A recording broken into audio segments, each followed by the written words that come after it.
Dinny Dans here, and today I'm going to be doing a review over the 3 CoverGirl Star Wars lipsticks that I got. I did initially want 5 out of the 6. I wasn't really a big fan of the lilac color just because I don't feel like it's going to go very well with my face. So I ended up getting the nude, which is the number 70, the goldish orangey color, which is the number 40, and then the purple one, which is the number 50. I was actually super excited that they were releasing something Star Wars more marketed towards the female audience. Now, I've looked up other people's reviews on this, and I don't know if it's because, you know, they got the early free samples or whatever the situation is, they don't really seem to have a problem with them. You know, 1 or 2 had mentioned that, okay, well this, you know, they smell kind of weird, or I saw one girl that did mention that in the gold one you can feel like the individual flecks of glitter, but she really didn't seem all that disappointed by it, which kind of disappointed me because honestly, if I know it's on my lips, it's just super disgusting and I can't deal with it. I'm also going to mention a couple of dupes that I found shortly thereafter, after, you know, realizing that essentially these were crap to me. Like, it's going to be cool to, like, set them up on my shelf and be like, I got Star Wars lipsticks! But I'm honestly never going to use these. Like, I hate them that much. So I'm really disappointed that I actually spent the money on these and then I'm never going to wear them.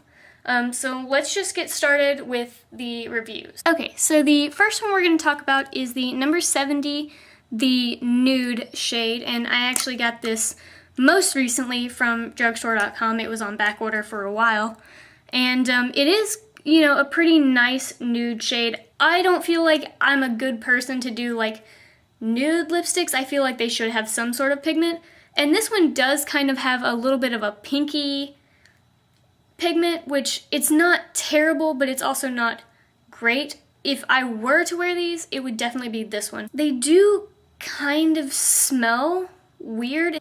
None of my other lipsticks have a smell. I don't have MAC lipsticks, so I don't have fancy, you know, cupcake smelling lipsticks or whatever, but these just smell weird. Another thing that's going to go along with the smell is that when I put them on, there is a distinct, like, perfumey taste. It's a very, disgusting, like, perfumey kind of bleh taste, and it's just constantly there. So I'm doing this for you guys, or else I would not ever put any of this back on my face. So this is the arm swatch, and as you can see, it does have pigment, which is nice. It's not just like a shimmer.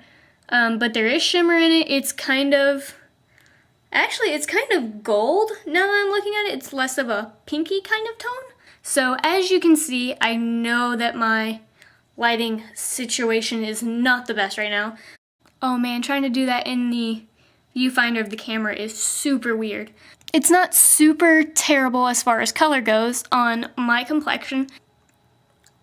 I can already taste it, and it's just, this one on the bright side, even though I do still have that kind of perfumey taste, it's not nearly as bad as the other ones, and then you really can't feel the shimmer so much in this one as you can in the orangey, gold, whatever kind of color that is. If you have the Power Lippy, just comment down below and let me know if this is a pretty decent dupe for it.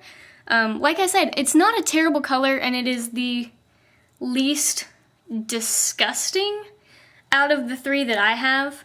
At this point, I'm really glad I didn't end up getting the other ones. So let's move on to the gold one. Okay, so now we're going to talk about the number 40, which is the golden, orangey, I don't actually know what this color is. This is the one that as soon as I got it, I was like, gotta put this on my face right now. And I immediately regretted it. Now that I'm looking at them like in super close detail and everything like that, I am noticing that the glitter flecks in the gold one are a lot larger than the ones in the shimmery nude one. So that is probably the best reason as to why you can actually feel them on your lips. I don't want glitter on my lips, or at least I don't want the feeling of glitter on my lips. Arm swatch. It is not as pigmented as the nude one as far as like the 1 or 2 swipes that I did with that one. This one I had to do more than that, but you can see it is pigmented. It is kind of orangey rather than the gold kind of droid, you know, like C-3PO look that I was hoping for. So I'm gonna swatch this on my lips and as you can see, it's more of an orange than the golden C-3PO that I was hoping for. I can feel like the grains of glitter. I can taste and smell it all at the same time. It's not something that I want to experience on any form or day of my life, because it's pretty awful. I'm not gonna lie. I really am super disappointed in that color. As far as dupes go, let's talk about those. So NYX Wicked Lippies, the Wrath, Mischievous. I feel like these two are the best like dupes, so to say. This one definitely for the color payoff, and this one definitely if you're actually looking for a C-3PO golden kind of look. Now granted, the Wicked Lippy is a little bit darker than the CoverGirl one. However, you don't have, you know, the terrible taste or the awful smell. Personally, I feel like this one kind of makes me look like some 90s glam rocker, so I think it's kind of cool. So this is the Wrath version, which it is more pigmented than the CoverGirl one unless you like build it up a million times. It's more of a brown kind of tone, and I think it looks a lot better. It is definitely more comfortable and doesn't taste bad. Honestly, it's worth it to me to get the NYX product rather than the cheap CoverGirl product. Okay, now I'm going to put on the Mischievous Wicked Lippy, and when I got this, I was super excited because it is just so freaking golden. I'm like, I'm gonna do C-3PO makeup. So this is the Mischievous one. To me, this color looks more like what the model is wearing in the droid makeup.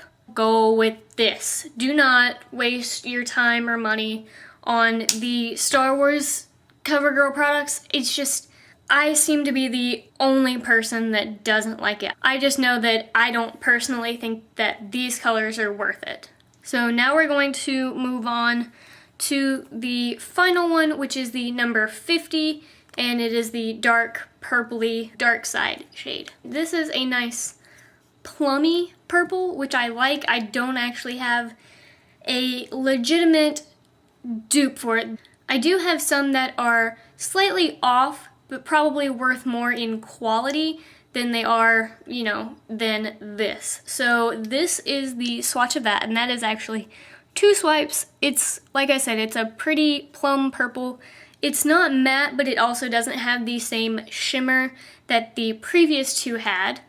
Here's the dark side lipstick. I had to switch from looking in the viewfinder because it's so dark I didn't want to screw up my face. This is a lot patchier than I thought. I put it on initially and I was like, okay, cool. Oh, blah, blah, blah, taste, gotta wipe it off. So I really didn't pay attention a whole lot the last time I put it on. Technically the first time I put it on. But now that I'm looking at it, I don't know if you can tell, but it's really patchy. And I don't know if building it up and making it darker is gonna help, but just with that like thin, I'm not gonna say thin because I feel like I built it up more than I usually have to build up any of my other stuff. But just having all of that product on my lips, I'm definitely gonna eat it off. It's gonna get all over my teeth, and that's not sexy. So I don't know. I like the color. I feel like if I can get something that's maybe not exactly a plum purple, but it's like pretty close, I would rather have the pretty close than the like nasty one on my face right now. Another thing I would like to mention about the CoverGirl series is that, yeah, the case says Star Wars, which is the only reason I'm going to be keeping these, but, I mean, it feels like drugstore plastic. Obviously, I think it's drugstore quality. The other thing I'm not super impressed with is the way that they handled it. To me, if you are going to promote something so much and get so much popularity, you should stick to your guns. Like, it was supposed to be released September 4th. I couldn't get it online. I couldn't get it from CoverGirl. I couldn't get it in stores. And this was like, I was contacting people weeks after the release, and I contacted CoverGirl several times. I'm like, when can I get this online? You know, well, when is it going to be released? Oh, well, it was released on the 4th. Okay, congratulations, you actually like put it up somewhere on the 4th. I'm not super impressed with the way that the way that their customer service works, and B, the fact that they built up all this, you know, all this fantastical, oh, Star Wars makeup, oh, it's going to be so great, and then you come out weeks later with people still trying to find this crap, and then their quality like these.